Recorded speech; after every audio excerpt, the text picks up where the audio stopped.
বাজার থেকে তরমুজ কিনে এনে কাটার পর যদি দেখেন এর মধ্যে ফাটল ধরেছে, তাহলে এটি সাথে সাথে ফেলে দিন, কেননা এটি খেলে মারাত্মক ক্ষতি হতে পারে আপনার স্বাস্থ্যের। রমজান মাসে আমরা রসালো ফল খেতে বেশি পছন্দ করি। সারাদিন রোজা রাখার পর ইফতারের আগে সামনে যদি রাখা হয় কোনো রসালো ফল, তাহলে তো কথাই নেই, দেখেই মনে হয় কখন খাবো, আর যেন তর সইছে না। কিন্তু আপনি কি আসলেই রসালো ফল খাচ্ছেন নাকি রসালো বিষ খাচ্ছেন তা কি আপনি জানেন? আমরা ইফতারিতে যে ভাজা পোড়া খাই তা তো স্বাস্থ্যের জন্য ক্ষতিকরই, কিন্তু তার চেয়েও বেশি ক্ষতিকর আপনি যে ফলটি খাচ্ছেন আপনার স্বাস্থ্যের কথা ভেবে সেটি। কিন্তু আমরা নিজের অজান্তেই এসব ক্ষতিকর ফলমূল খাচ্ছি প্রতিনিয়ত, কারণ এসব দেখে আপনি কিছুতেই বুঝতেই পারবেন না যে এটিতে মেশানো আছে প্রাণঘাতী বিষাক্ত পদার্থ।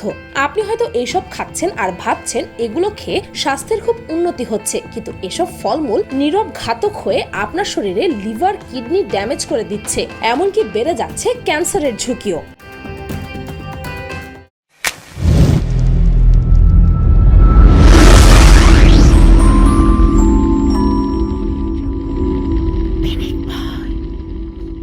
নাম্বার 1, আপনি যদি বাজার থেকে তরমুজ কিনে এনে দেখেন এর ভেতরে এমন ক্র্যাক আছে, তাহলে আর দেরি না করে এটি ফেলে দিন, কেননা এটি খাওয়ার কারণে আপনার স্বাস্থ্যের গুরুতর ক্ষতি হতে পারে। এখন সবার মনে একটাই প্রশ্ন জাগবে, কিন্তু কেন? কি আছে এই ধরনের তরমুজের মধ্যে? চাইনিজ কিছু কৃষক বেশি লাভের আশায় তরমুজ উৎপাদনে এমন একটি সার ব্যবহার করে যাতে ফ্লোরোক্লোরোফেনুরন নামে একটি রাসায়নিক পদার্থ রয়েছে। এই সার প্রয়োগে একটি তরমুজ স্বাভাবিকের চেয়ে 20% বড় হয়ে যায়, কিন্তু এটি স্বাস্থ্যের জন্য খুবই ক্ষতিকর। আশ্চর্যজনকভাবে এটির ব্যবহার চায়নাতে লিগ্যাল। মার্কিন যুক্তরাষ্ট্র কিউই ফ্রুট এবং আঙুর জমাতে ফ্লোরোক্লোরোফেনুরন ভিত্তিক সার ব্যবহার করে, যদিও রাসায়নিক কার্সিনোজেনিক নয়।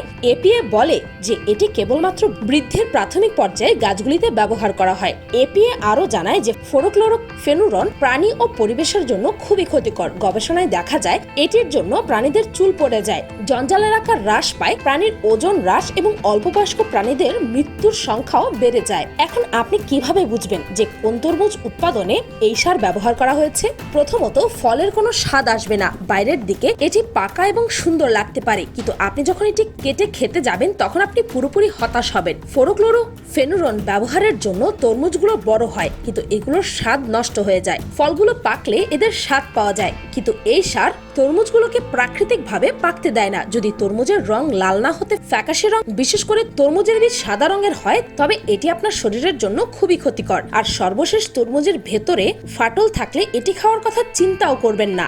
ভালো তরমুজ চেনার উপায়। নাম্বার 1, যদি আকারের তুলনায় ওজন বেশি লাগে তাহলে ওটি আপনার মনের মতো হতে পারে, ওটি বেশি রসালো। নাম্বার 2, এবার খুঁজুন হলুদ অংশটি, মানে তরমুজের যে দিকটা মাটিতে থাকে। মাখনের মতো হলদে ভাব থাকলে ওটাই সেরা, কারণ পাকার সুযোগ পেয়েছে সেটা। আর যদি কোনো হলুদ ভাব না থাকে তাহলে বুঝে নিতে হবে পাকার আগেই অকালে তরমুজটি তুলে নেওয়া হয়েছে। নাম্বার 3, তরমুজটি তুলে কানের কাছে নিয়ে যান, হালকা টোকা মেরে দেখুন। যদি স্পষ্ট ফাঁপালো শব্দ শোনা যায় তাহলে ওটি অতি উচ্চমানের, অতি সত্বর কিনে নিন ওটি। নাম্বার 4, এবার বোটার দিকটা খেয়াল করুন। যদি শুকনো বোটা থাকে তাহলে ওটি পাকার সময় যথেষ্ট পেয়েছে, কাঁচা হলে বোটা সবুজ থাকবে। নাম্বার 5, চকচকে উজ্জ্বল সবুজ না নেওয়ায় ভালো কাঁচা থাকার সম্ভাবনা থাকে, নিলে একটু অনুজ্জ্বল দেখেই নেবেন। নাম্বার 6, যদি তরমুজের গায়ে সাদা বা বাদামি বর্ণের এলোমেলো রেখার সন্ধান পান তাহলে ওটি মিষ্টি হওয়ার সম্ভাবনা বেশি, কারণ পতঙ্গদের আনাগোনা ওতেই বেশি হয়েছে আর বিষাক্ত পেস্টিসাইড কম প্রয়োগ হয়েছে। তরমুজের গুণাগুণ। নাম্বার 1, গরমে শরীর ঠান্ডা রাখতে তরমুজের জুড়ি মেলা ভার। এই ফল শতকরা প্রায় 92% জল আছে, তাই তরমুজ খেলে সহজেই জলের তৃষ্ণা মেটে। নাম্বার 2, তরমুজের বিশেষ কয়েক ধরনের অ্যামিনো অ্যাসিড নাইট্রিক অক্সাইড তৈরি করে, রক্তের স্বাভাবিক কার্যপ্রণালী বজায় রাখে, উচ্চ রক্তচাপ স্বাভাবিক রাখে। নাম্বার 3, তরমুজে প্রচুর পরিমাণে ভিটামিন এ আছে, এতে বিটা ক্যারোটিনের পরিমাণও অনেক। বিটা ক্যারোটিন চোখ ভালো রাখে। তরমুজ খেলে ত্বক উজ্জ্বল ও সুস্থ থাকে, কারণ ভিটামিনের ত্বককে ইনফেকশন থেকে রক্ষা করে।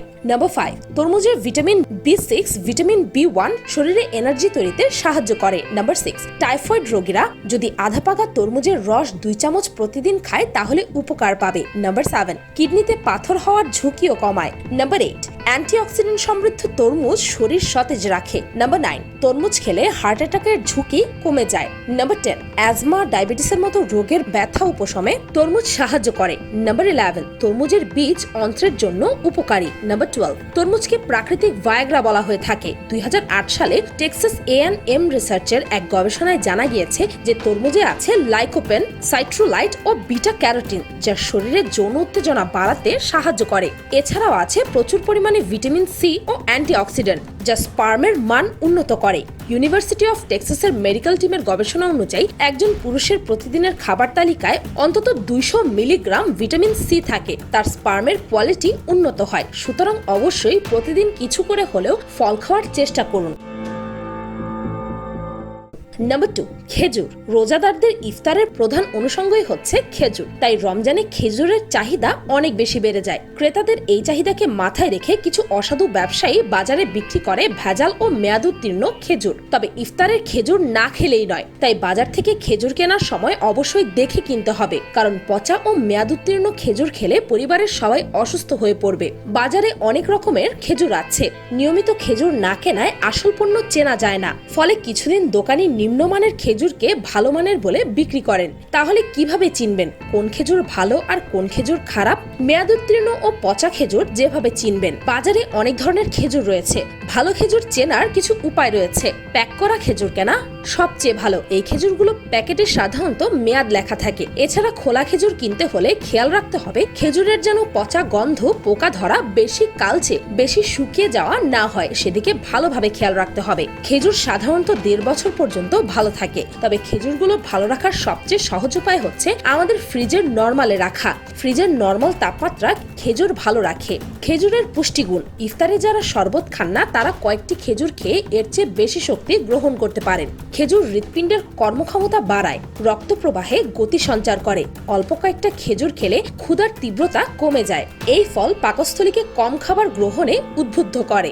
অন্যদিকে শরীরের প্রয়োজনীয় শর্করার ঘাটতি পূরণ করে দেয়, ফলে মুটিয়ে যাওয়া প্রতিরোধ করে। ক্যালসিয়াম হাড় গঠনে সহায়ক। আর খেজুরে আছে প্রচুর পরিমাণ ক্যালসিয়াম, যা হাড়কে মজবুত করে। খেজুরে আছে এমন সব পুষ্টিগুণ যা খাদ্য পরিপাকে সাহায্য করে, কোষ্ঠকাঠিন্য রোধ করে, খেজুর ডিহাইড্রেশন রোধ করে, শরীরে সোডিয়াম পটাশিয়ামের সমতা রক্ষা করে। সতর্কতা: যাদের ডায়াবেটিস এবং শরীরে পটাশিয়ামের পরিমাণ বেশি, তাদের পুষ্টিবিদের পরামর্শ নিয়েই খেজুর খাওয়া উচিত। নাম্বার 3, কলা। কলা পাওয়া যায় না এমন কোনো ফলের দোকান মনে হয় নেই। প্রায় প্রতিটি দোকানেই থাকে কাঁচা পাকা কলার কাঁদি। পাকা কলাগুলো দেখতে হলুদ রঙের হলেও গন্ধ নেই। মেঝের এক কোণে মোটা পলিথিনে ঢেকে রাখা কলার স্তূপে আগুন জ্বালিয়ে তাপ দেওয়া হয়। পোড়ানোর আগে কাঁচা কলার ছড়া রাইপেন বা ক্যালসিয়াম কার্বাইড মিশ্রিত পানিতে ডোবানো হয়। এই প্রক্রিয়া অনুসরণ করে পাকানো হয় কলা। ক্ষতিকর রাসায়নিক দিয়ে পাকানো এই কলাই রোজাদাররা ইফতার ও সাহরির সময় খাচ্ছেন। অতিরিক্ত রাসায়নিক প্রয়োগ করলে ফলের স্বাদ নষ্ট হয়। এই বিষ মেশানো ফল পেটে গেলে লিভার, কিডনি ও পাকস্থলীর সমস্যা দেখা দিতে পারে, এমনকি ক্যান্সারও হতে পারে। বিশেষ করে শিশু ও গর্ভবতী মায়েদের জন্য এসব ফল মারাত্মক ক্ষতিকর। ভালো কলা চিনার উপায় কি? ফ্রেশ কলা কিছু দাগ সহ উজ্জ্বল হলুদ রঙের হবে। যদি সেটা বেশি নরম কিংবা বাদামি রঙের হয়ে যায় তাহলে না কেনাই ভালো। তবে হলুদের ওপর কিছুটা সবুজের আভা থাকলে ভয়ের কিছু নেই। কৃত্রিমভাবে পাকানো কলা খুব দ্রুত পচেও যায়। বিষাক্ত কলা 12 ঘন্টার বেশি রাখলে পচে যাবে। গাছ থেকে পরিপক্ক কাঁচা কলার ছড়া কাটা হলে প্রাকৃতিক উপায়ে 2-3 দিনের মধ্যে এমনিতেই পেকে যাবে। রাসায়নিক দিয়ে পাকানো কলা হলুদ বর্ণের হলেও এর কাণ্ডের অংশ গাঢ় সবুজ থেকে যায়। এছাড়া কলার কাদির কিছুটা কলা কাঁচা, কিছু হলুদ হলে বুঝতে হবে তা কৃত্রিম উপায়ে পাকানো হয়নি। তাই এখন থেকে কলা কেনার সময় মাথায় রাখুন এসব তথ্য। ভেজালের ভিড়ে আসল ফল কিনতে হয়ে যান একটু কৌশলী। কলার উপকারিতা। কলা পুষ্টিগুণে ভরপুর একটি খাবার, আর এটি স্বাদেও ভালো। পুষ্টিবিদরা বলেন দিনে 2টি করে কলা খাওয়া শরীরের জন্য অত্যন্ত উপকারী। তবে এর জন্য ছোট কলা বেছে নেওয়া ভালো। আর যদি টানা 1 মাস দিনে 2টি করে কলা খান তবে পুষ্টিগুণ খুব ভালোভাবে পাওয়া যাবে। নাম্বার 1, কলার মধ্যে আয়রন রয়েছে। আয়রন রক্তকণিকা ও হিমোগ্লোবিন তৈরিতে কাজ করে। আয়রনের ঘাটতিতে রক্ত স্বল্পতা হয়। নাম্বার 2, প্রতিদিন 2টি করে কলা খাওয়া শরীরের শক্তিকে বহুগুণে বাড়িয়ে দেয়। নাম্বার 3, কলা মুড ভালো করতে কাজ করে, বিষণ্ণতা কমায়। নাম্বার 4, ভালোভাবে প্রসব হওয়ার জন্য গর্ভাবস্থায় প্রতিদিন কলা খাওয়া প্রয়োজন। কলা রক্তের শর্করার পরিমাণ বাড়িয়ে দেয়, এটি গর্ভাবস্থায় সকালের ক্লান্তি ভাব দূর করে। নাম্বার 5, কলায় কম সোডিয়াম আছে, তবে রয়েছে উচ্চ মাত্রায় পটাশিয়াম, এটি রক্তচাপ নিয়ন্ত্রণে রাখতে কার্যকর। এতে হার্টের স্বাস্থ্য ভালো থাকে। গবেষণায় বলা হয় প্রতিদিন 2টি করে কলা খেলে 40% হৃদরোগের ঝুঁকি কমে। নাম্বার 6, কলার মধ্যে থাকা পটাশিয়াম মস্তিষ্কের কার্যক্রম বাড়ায় এবং স্মৃতিশক্তি ভালো রাখে। নাম্বার 7, কলার মধ্যে রয়েছে আঁশ, এটি হজমে সাহায্য করে। দিনে 2টি করে কলা খেলে হজমের সমস্যা কমে, বিশেষ করে কোষ্ঠকাঠিন্য সমস্যা। নাম্বার 8, মশার কামড়ে ফুলে যাওয়া, লাল হয়ে ওঠা ত্বকের যত্ন নিতে ক্রিম বা অ্যান্টিসেপটিক ব্যবহার করার আগে কলার খোসা ঘষে দেখুন, ত্বকের ফুলে ওঠা অংশে আরাম পাবেন। নাম্বার 9, কলায় থাকে প্রচুর পরিমাণে ভিটামিন বি, যা স্নায়ুকে শান্ত করে। মানসিক চাপ কাটাতে ফ্যাটি ফুডের থেকে বেশি প্রয়োজনীয় কলা। কার্বোহাইড্রেটে পরিপূর্ণ হয় কলার রক্তের শর্করার মাত্রা ঠিক রেখে স্নায়বিক চাপ কমাতে সাহায্য করে। এখন প্রায় সব খাবারেই ভেজাল দেওয়া হয়। ফল দীর্ঘদিন ভালো রাখার জন্য মেশানো হয় ক্ষতিকর কেমিক্যাল। শুধু তাই নয়, এগুলো উৎপাদনে সার ব্যবহার করা হয়, সেগুলো মানুষের স্বাস্থ্যের জন্য খুবই ক্ষতিকারক। শুধু মানুষ নয়, এসব ক্ষতিকর সার ব্যবহারে পরিবেশেরও ক্ষতি হচ্ছে, যার ভুক্তভোগী হচ্ছে অসহায় পশু পাখিরা। ফরমালিন ও অন্যান্য কেমিক্যাল সামগ্রী সব বয়সী মানুষদের জন্যই ঝুঁকিপূর্ণ, তবে সবচেয়ে বেশি ঝুঁকিপূর্ণ শিশু ও বৃদ্ধদের ক্ষেত্রে। ফরমালিন মুক্ত দুধ, মাছ, ফলমূল এবং বিষাক্ত খাবার খেয়ে দিন দিন শিশুদের শারীরিক রোগ প্রতিরোধ ক্ষমতা হারিয়ে যাচ্ছে। কিডনি, লিভার ও বিভিন্ন অঙ্গ প্রত্যঙ্গ নষ্ট, বিকলাঙ্গতা, এমনকি মরণব্যাধি, ক্যান্সার সহ নানা জটিল রোগে আক্রান্ত হয়ে পড়ছে শিশু কিশোররা। শিশুদের বুদ্ধিমত্তা দিন দিন কমছে। এছাড়াও ফর্মালডিহাইড চোখের রেটিনাকে আক্রান্ত করে রেটিনার কোষ ধ্বংস করে, ফলে মানুষ অন্ধ হয়ে যেতে পারে।